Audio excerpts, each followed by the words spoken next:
Welcome to the Walking Dead podcast. Here we share stories from veterans and family members of the 1st Battalion 9th Marines, offering a captivating glimpse into their experiences. As we explore their powerful testimonies, we address the challenges veterans face today, sparking meaningful conversations for anyone connected to military life. Join us on this journey of resilience and connection.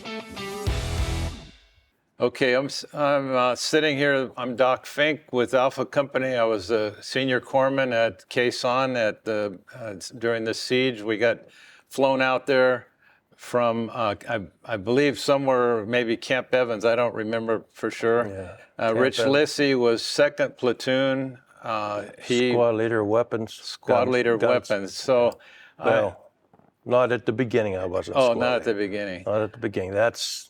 Well, I'm going to just a preface, the Battle of Khe Sanh, we were part of about 5 or 6 battalions that were on the hill of Khe Sanh. It was surrounded by mountains, and the enemy was in the mountains shelling all day long, averaging 360 rounds a day, if I remember right, and 3 B-52s were carpet bombing around us every 90 minutes around the clock for a period of time. And the problem was the enemy kept coming closer and closer to avoid the B-52s. But anyway, one of the events happened on February 8th. The platoon, I believe it's 1st platoon of Alpha 19, was on Hill 64. And it was called Hill 64 not because of the elevation. They didn't want to give out the information of what elevation. So it was Hill 64 because there were 64 people Marines. there. Yeah, 64 So Marines. Go ahead and tell a little bit of how that went about. Yeah, from what I recollect, and my memory's not the greatest anymore, that's for sure. But like you're saying, 1st platoon got hit February 8th. I'm going to say around 3:30, 4 o'clock a.m. in the morning. And, it's 64 Marines up there. Was outnumbered big time. I can't remember the actual number, NVA, that hit them, but they got into it pretty heavy. They were screaming over the radios for help. We were ordered, 2nd Platoon, Alpha Company was ordered to saddle up, which we did. Under CO was Radcliffe, and what a guy! Can't say enough about him.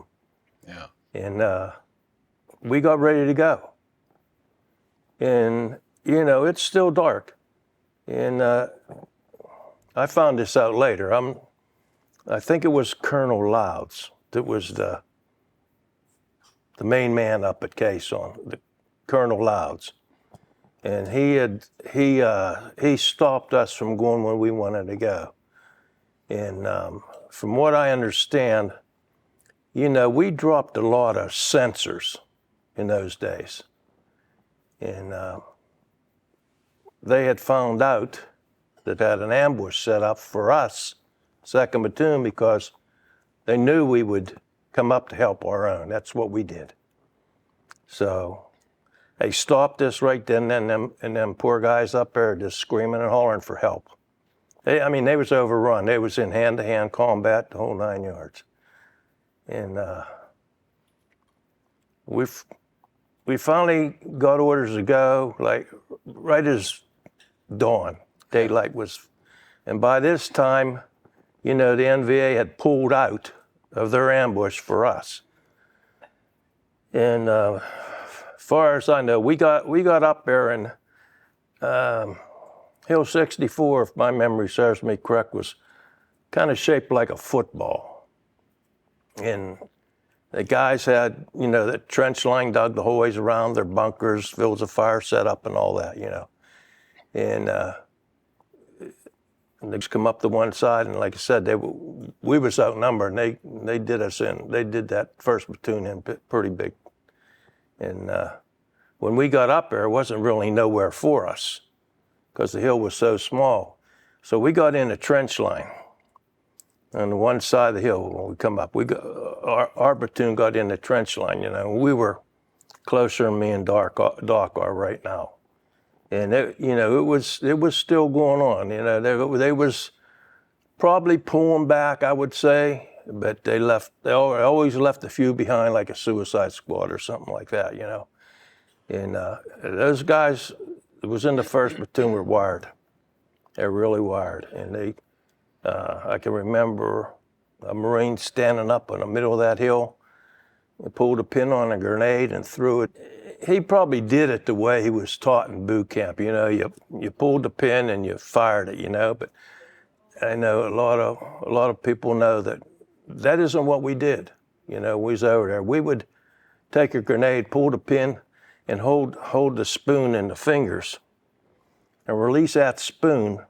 Now that thing was fused. It was burning. You had 7 seconds before that grenade would go off. So once that spoon flipped, you had time to go ahead, cock it back, let it go. By the time it gets to where you wanted it to be, they don't have time to pick it up and throw it back. Well, that didn't happen that day. That NVA picked it up and he threw it back. And like I said, we were, excuse my French, asshole to elbow in that trench line. And my squad leader was right in front of me. We're down in that trench line. I was in machine guns, at 0331, and a gunner was right in front of him.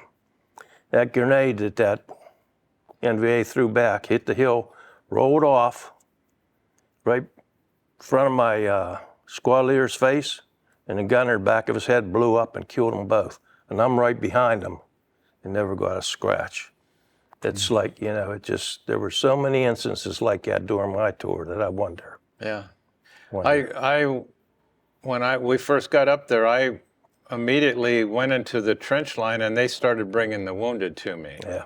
And that's where you mentioned, is it Sammy? Yeah, Sammy Lucas. I worked on his legs, and I don't remember exactly what I did, but I helped patch him up, and I think, did you help him get back? Yeah, I got him out of the bunker. He was tied up, and he got that side of the hill got hit. Yeah. Pretty hard. Well, he was right there, and I got him out of the bunker, and I mean, he's not here at this reunion. I talked to him a couple days before I left to come here. He's sorry he couldn't make it. He's got some health problems, like we all do, and I miss the guy. But he always says every time he'll tell people at the reunion, this guy here, he said he saved my life. Yeah, I got pictures with him at the San Antonio reunion, Right.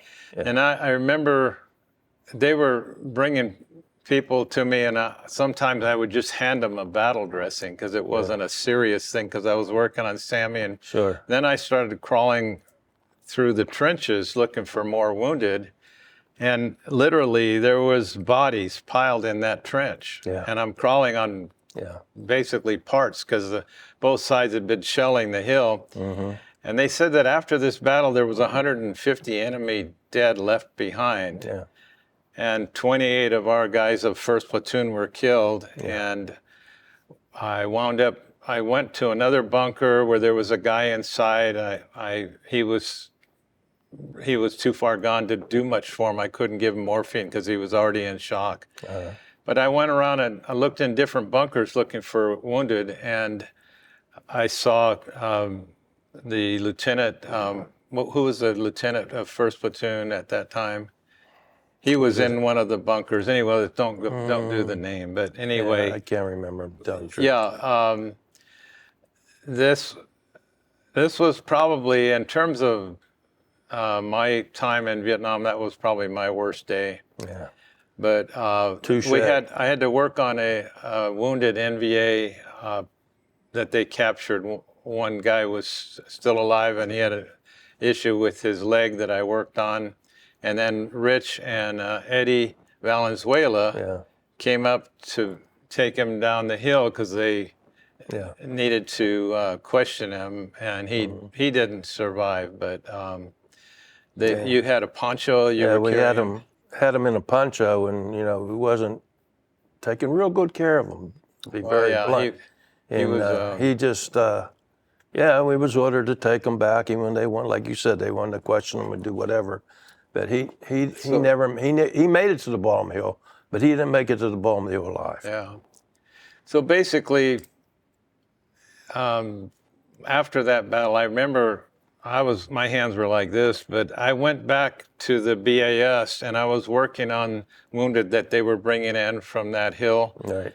And I had to work on guys that were in pretty bad shape, and then they medevaced them. But one of the problems was we never heard any news about how the guys were doing after we medevaced them. Yeah. But we did find out that it was a good thing. If you could get them on a chopper, they mostly would survive. Yeah. So yeah, it's like you've said before, you know, it's get them back to med station and you know, got 95% chance of surviving. Which is a good thank thing. you for. Thank you very much. Thank you that you're still here. Semper Fi, brother. Semper Fi.